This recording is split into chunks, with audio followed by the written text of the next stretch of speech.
Hello, my lovely knitters. I'm back on my sofa, just for now.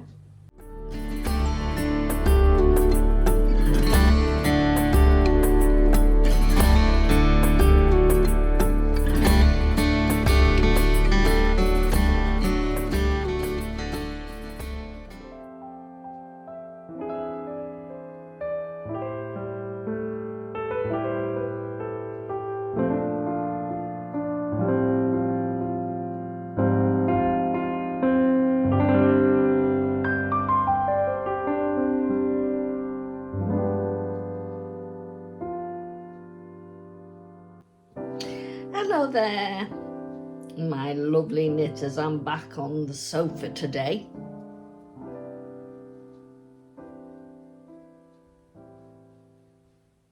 I'm just creating some little flowers. I'm just counting 12 chain, and then I'm just putting it back as a slip stitch into the same stitch where I got it from. Let me just do that before I have a chat with you. There you go. So far, I've got 2 petals from a little central piece there. I made one earlier, as you do. And that's what it looks like. Let me see if I can do it like that. Yep, I'm sure many of you have made one like that. It looks better on the blue, doesn't it? Yeah, I'm using what I've got left from the pink in this here. That one. Anyway, so what I was going to tell you today was that I'd been playing around with my Evie pattern, the one with just the plain simple pattern.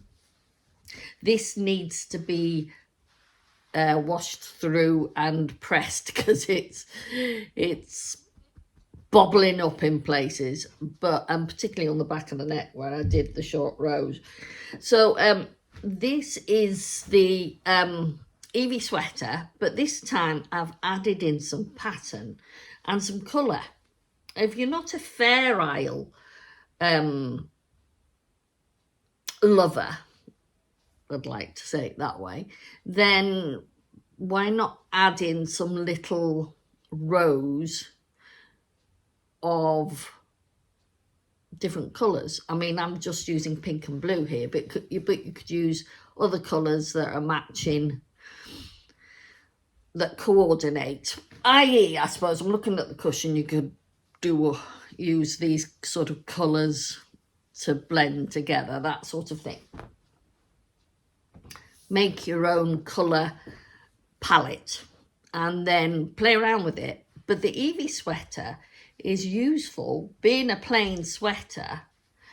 It has the opportunity to be able to put in pattern wherever you like, and I've done that with this. I've done the neck, the shaping of the neck, although I have to say it still feels quite high for me, so I might even try to next time do some more short rows just to bring that down at the front and put that back up at the back.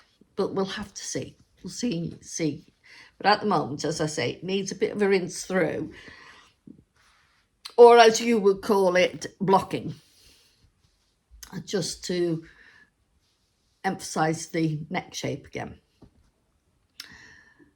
It's not strangling me though, which is a good thing.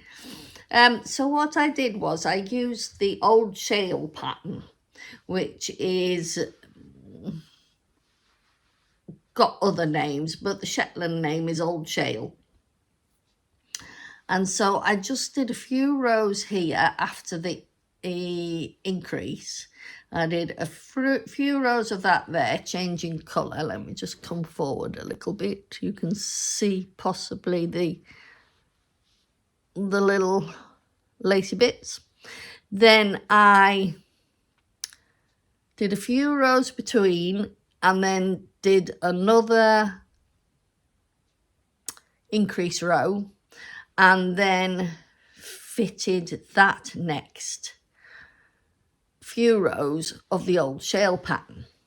Then I did just another row, I think, and then I split for the body and the sleeves. Then I worked all the way down until I got to an area where I needed to increase, to get the right stitches to fit the in the pattern. This particular old shale pattern was 18 stitches repeat.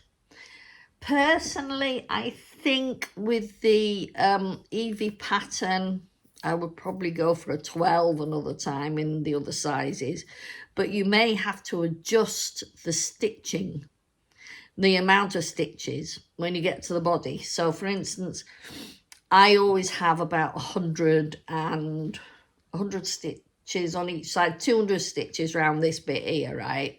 Once I've added on then I add on 10 stitches this side, 10 stitches that side. So I've gone up to whatever.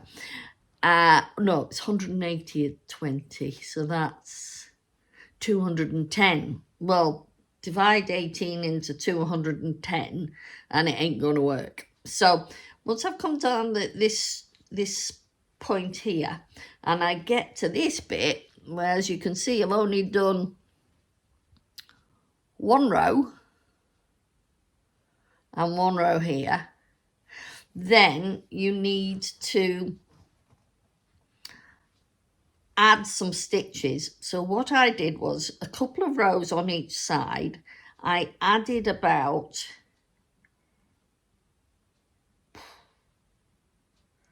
let me just think now, 8 stitches on each side. It came to about 226. I can't quite remember, to be fair, but it was enough so that I could put in my 18 stitch repeat. So then I just finished it all the way down to the bottom, and then the bottom rows are the final blue repeat at the bottom, and then I did 3 rows of reverse stocking stitch, and I cast off in a slightly different way than I do normally, which I quite liked. It gave it a little bobbly edge. So yeah, you can play around with the Evie pattern to your heart's content. It's a base. It's a basis for your Fair Isle, stripes, anything like that. Now when it comes to the sleeves, again, I knitted down from that pattern, and when I got to the length of the sleeves that I've quite liked, I did 1 row of the shale pattern along here. I knitted the next row, and then the last 3 rows I purled again, and I cast off with a little bobbly cast off. So yeah, I think it's quite effective, and I like the colours together as well. I'm wearing it with the yellow skirt, that's a little bit in it. But I do believe down in England over the weekend, it's been very hot. I think the 1st of May was the hottest since 1976. Did I get that wrong? Well, I'm afraid we didn't have it as hot as that up here in Orkney. It was nice, don't get me wrong. We've had some really nice blue sunny days during April. May is just slightly gone a bit. As you can see, it's not shining lots of bright sunlight in, but that's good because I don't need that when filming. But it's been beautiful, and the little leaves are coming out on the trees now, so it's a nice haze of green coming out now. I'm not doing much in the greenhouse this year. As I've explained before, I've got a lot of things going on this year, but we have replanted the wildflower border at the front, basically because last year I oversowed Malk's wildflower seeds with mustard seed, thinking, oh, that'll be nice because they look nice as they come, you know, they're nice and yellow as they come up out of the ground. Lovely yellow flowers, and I'll just show you a little picture of that because I got a picture of that and me wearing the Evie sweater in amongst the mustard seeds last year. And so I've got the wildflower seeds coming up. They're just peeking through the ground, so there's not much to see at the moment. But last year the mustard seed just overtook everything, and therefore very little of the pretty wildflowers came up. But this year we've replanted it and hope to see a good border again like we had before. And if you want to see what my wildflower border was like, I have an actual playlist of it all. So have a look on my playlist. I loved photographing it. It was such beautiful colours, and you know, I like my music, my background music, so I had fun with background music. Anyway, so at the moment I'm making more flowers, but this time they're crochet flowers. This is to be part of a little project I'm doing with making brooches, but this time this is part of the brooch. In the middle I will probably sew in some net,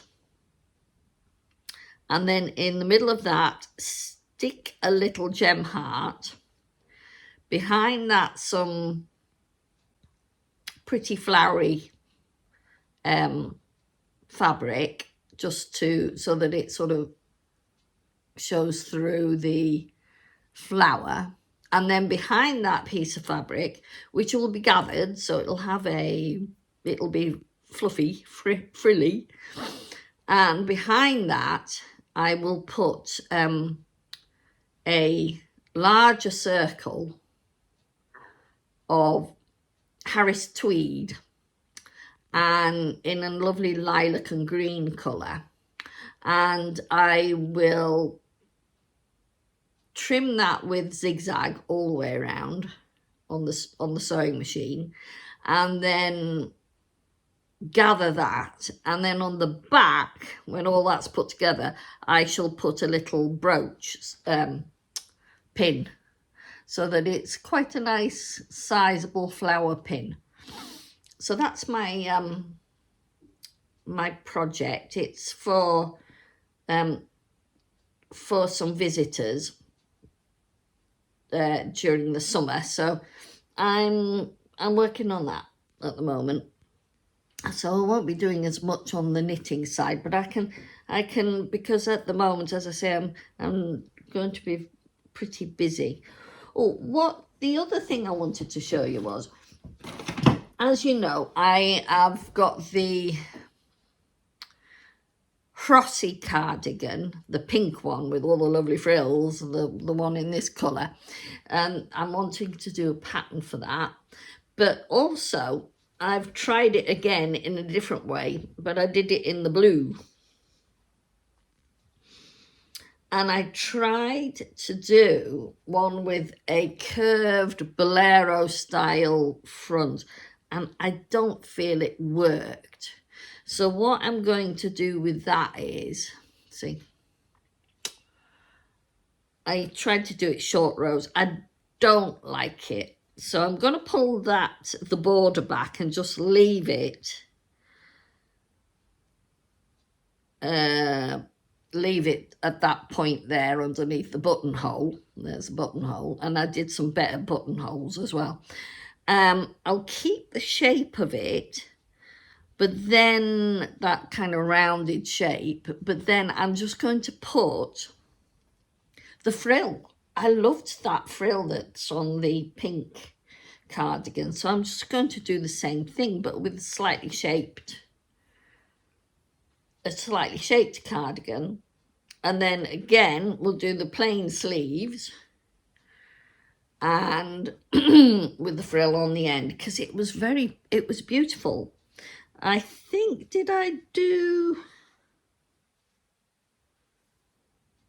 I don't know. I know I didn't do bust shaping on this one, but I did on the pink one, and I feel that it was a very much more fitted look to it, which I quite liked. The sleeve is, let me just show that properly, is a shaped raglan. It's not a combination raglan. It's not straight up and down decrease, so there's a slight difference. So when you come from the top, this time I did it with a lace increase, changed it there so it was just plain, and then changed it there again. Not sure if I like that, but I'm just going to go with it. So yeah, so this, once this is finished, I can finish writing the pattern. I've got the pattern in my notebook. It's already written up. It just needs to be typed up and then tech edited, and then I'll be putting it out for testing. So that'll be over the next few months. This is the kind of cardigan you can wear any time of the year. You know, it's not particularly for summer. It could be even for the winter time, for parties, that sort of thing. Yeah, so I hope you enjoyed that little segment. Now, the rest of my video today is just as hopefully as interesting for you.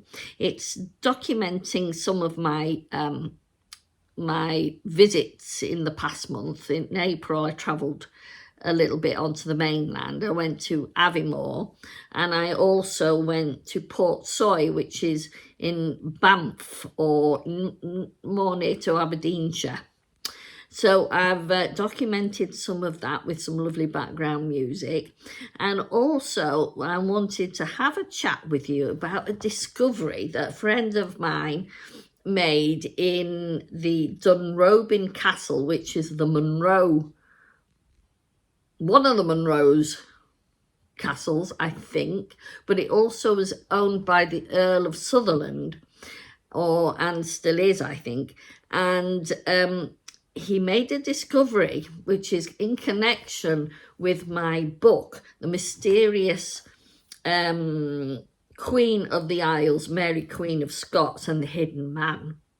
And he found a portrait of Mary Queen of Scots in the castle at Dunrobin, which is north of Inverness.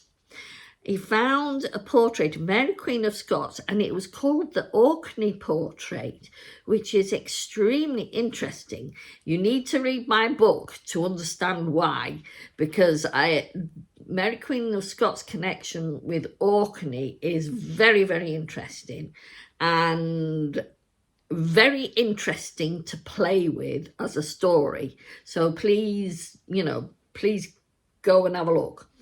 I put all the links and everything to my books and where they are. They're on, it's an ebook and it's on Amazon Kindle at the moment. Anyway, so there's a little section on that, a little section on my travels in Scotland and how we get on and off the island. An island knitter has to get off an island sometimes, and therefore, I hope you enjoy that, and please comment.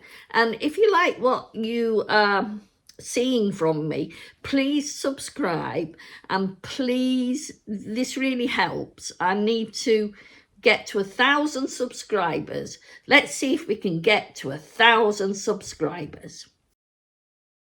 Today we're going to look at the knitting projects I'm working on, rewriting history and my detective research of the life of Mary Queen of Scots and a recent discovery. I also documented some of my travels from Orkney to Aviemore, Portsoy and back to John O'Groats in the last few weeks. So let's dive in. Firstly, I want to report on a recent discovery by a friend of mine in Dunrobin Castle, outside of a little village called Golspie. It belonged to the Earls of Sutherland and is situated above Inverness on the way to catch the ferry to Orkney in Thurso. It was a portrait of Mary Queen of Scots, called the Orkney Portrait. You may know that I recently wrote a book called The Mysterious Queen of the Isles, Mary Queen of Scots and the Hidden Man, which is on sale as a Kindle ebook. Here are some of my thoughts on the origins of this portrait.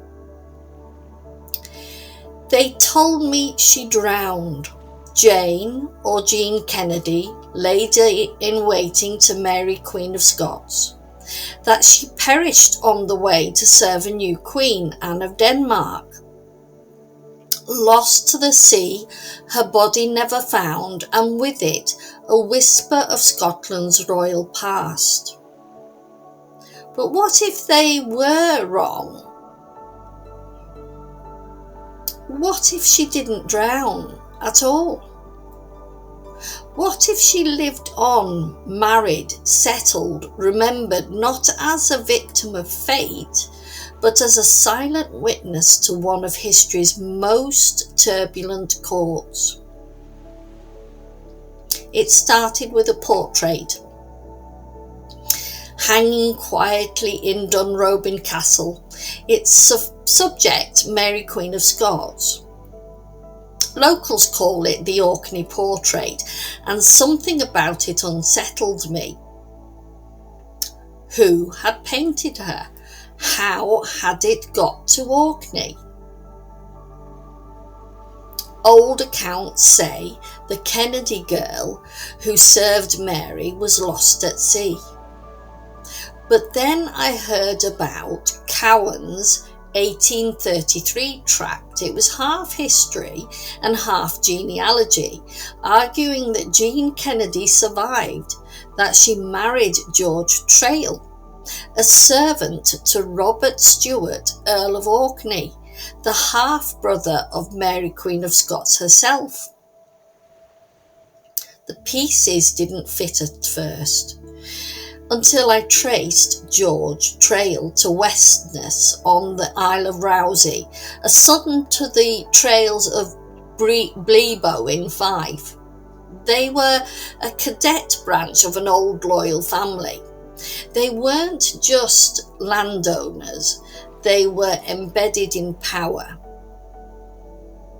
Could Jean, maid to a queen, have slipped into marriage, into obscurity, taking with her not just survival but secrets?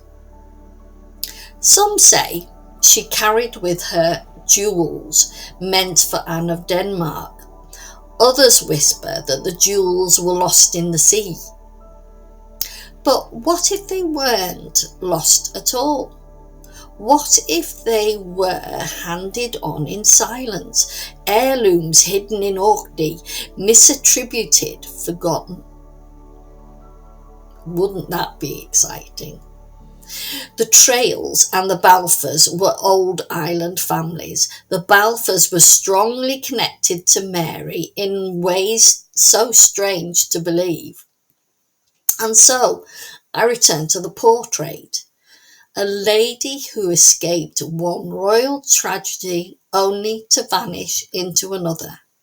I don't have all the answers yet, but in this story of queens, maids, shipwrecks and portraits, there's one truth I'm learning to trust. History doesn't lose people. We just stop looking.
okay, not as exciting as it could have been